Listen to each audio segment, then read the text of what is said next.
Sasha boys? What about the girls?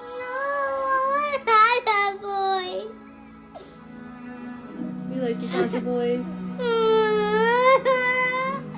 Why are you crying? The movie. What was so sad about it?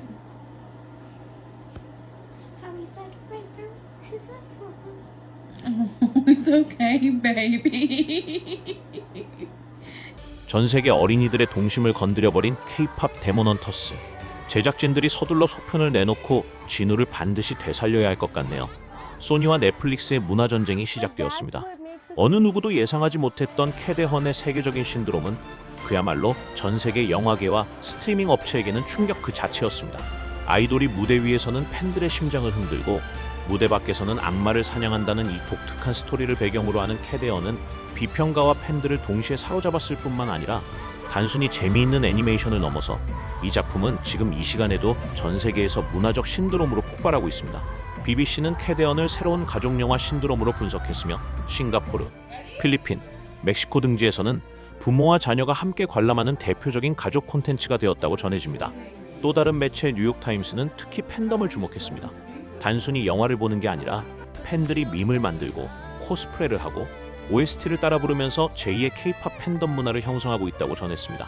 특히 미국 10대들 사이에서는 캐데헌을 우리 세대의 겨울왕국이라고 부를 정도라고 하니 그 인기가 가히 폭발적이라고 할 수 있습니다. OST는 세계 주요 음원 차트를 점령했고 관련한 굿즈는 매진 행렬. 팬들은 밈과 챌린지를 만들어내며 제2의 K-팝 현상을 만들고 있는 것이죠. 이런 팬덤 파워는 단순히 애니메이션을 넘어 사회문화적 현상으로 자리 잡았다는 증거죠. 이러한 현상을 두고 일부 매체에서는 한국이 가져가는 게 뭐가 있느냐라는 비아냥의 기사가 있었으나 그것은 숲을 보지 않고 숲을 가리키는 손가락만 보는 정말 근시안적 해석인데요. 캐데헌의 흥행은 한국 애니메이션과 K-팝 콘텐츠의 해외 수출을 사실상 확대시켰습니다.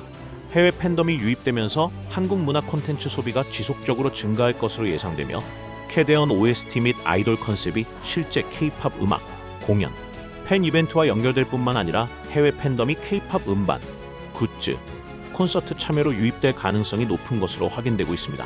또한 BBC와 뉴욕타임즈 등 주요 외신에서 한국 문화를 집중 조명하는 기사가 실렸으며 해외 팬들이 코스프레, 밈 제작, OST 커버 등 활동 등은 한국 문화에 대한 친밀감과 영향력 확대로 이어졌습니다. 실제로 캐데헌의 인기에 힘입어 2025년 7월 서울을 방문한 외국인 관광객 수는 136만 명으로 전년 동월 대비 23.1% 증가하였습니다. 특히 싱가포르, 대만, 미국, 인도네시아 등에서의 방문객 수가 두드러지게 증가하였습니다. 결국 이러한 현상이 한국의 국가 브랜드 가치 향상 및 관광, 패션, 음식 등 연계 산업에도 긍정적 영향을 미치고 있는 것이죠.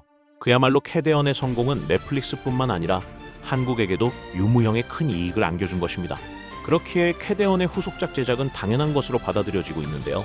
이와 관련하여 제작진이 이미 시나리오 여러 버전을 구상 중인데 이번에는 아이돌 그룹의 세계관을 확장하고 K-팝뿐 아니라 다양한 음악 장르를 녹여낼 계획이라고 합니다. 전투 장면은 더 화려해지고 음악은 더 파워풀해질 예정이라고 전했습니다. 즉, 캐데헌2는 단순히 전작의 성공을 반복하는 게 아니라 한 단계 업그레이드된 세계관을 보여줄 것으로 기대됩니다. 그런데 이렇게 전 세계가 들썩이자 예상치 못한 일이 벌어졌습니다. 바로 소니와 넷플릭스가 후속작 캐데헌2의 배급권을 두고 팽팽한 줄다리기를 시작한 겁니다. 작품의 천문학적 흥행 덕분에 넷플릭스가 큰 수혜를 본 것과 달리 속편 제작에서는 상황이 달라질 수 있다고 전해지는데요.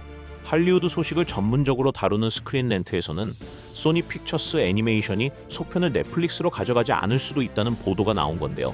현재 캐데헌2의 제작 협상이 진행 중이며 소식에 따르면 소니가 영화 배급권을 다른 곳에 판매할 권리를 여전히 보유하고 있다고 합니다. 그리고 미국 엔터테인먼트 전문 매체인 데드라인 기자의 이번 영화의 흥행이 향후 계약 방식에도 변화를 줄 수 있냐는 질문에 소니 픽처스 애니메이션 CEO 라비 아후자는 현재 조건들이 과연 적절한지에 대해 계속 논의 중이라면서 우린 우리 콘텐츠의 힘에 더 걸겠다라는 의미심장한 말을 남겼습니다. 즉, 극장 개봉이나 경쟁 스트리밍 플랫폼으로의 배급 가능성이 열린 겁니다.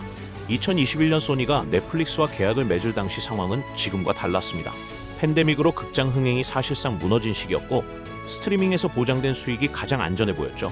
당시 영화 한 편당 약 $2천만 달러의 안정적인 수익은 불확실성 속에서 현명한 선택처럼 보였습니다.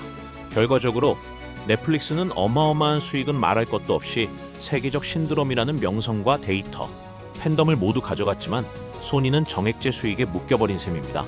심지어 전 세계적으로 인기를 끌었던 싱어롱 스크리닝 이벤트조차 소니는 단 한 푼의 수익도 가져가지 못했습니다. 이런 수익 불일치는 소니가 다른 선택지를 고려할 수밖에 없는 강력한 이유가 됩니다. 소편은 극장 개봉 이후 OTT에서 스트리밍을 하는 소위 하이브리드 모델을 고려하고 있다고 전해지는데요. 전 세계 극장에서 먼저 개봉한 뒤 스트리밍으로 이어간다면 소니는 자신들이 만든 문화적 괴물급 히트작에서 마침내 실질적인 수익을 얻을 수 있게 되는 겁니다.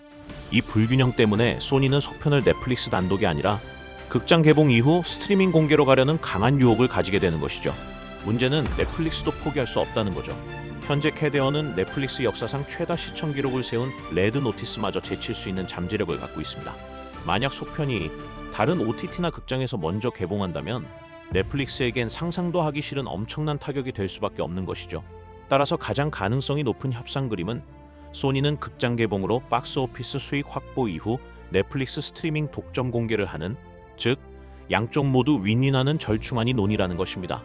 하지만 이 과정에서 누가 더 많은 파일을 가져갈지를 두고 치열한 협상이 진행 중입니다.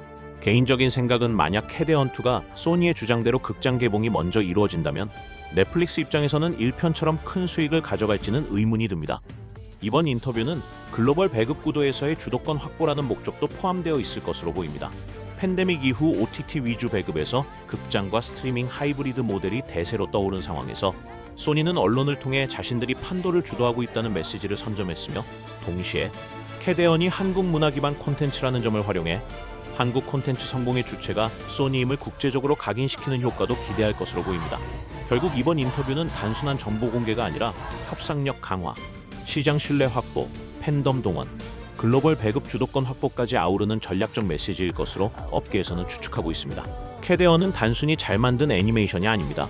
전 세계 팬덤이 만들어낸 문화적 신드롬이자 동시에 넷플릭스와 소니라는 글로벌 미디어 공룡들이 맞붙게 만든 산업적 전쟁터이기도 한 것이죠. 어떻게 결론이 나든 한 가지는 확실합니다.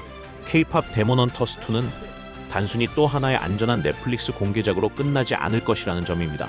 오히려 팬데믹 이후의 세상에서 애니메이션 영감을 받은 블록버스터가 어떻게 배급될 수 있는지를 완전히 새롭게 정의할 수 있는 작품이 될 수도 있다는 생각이 듭니다. 오늘도 시청해주셔서 감사합니다.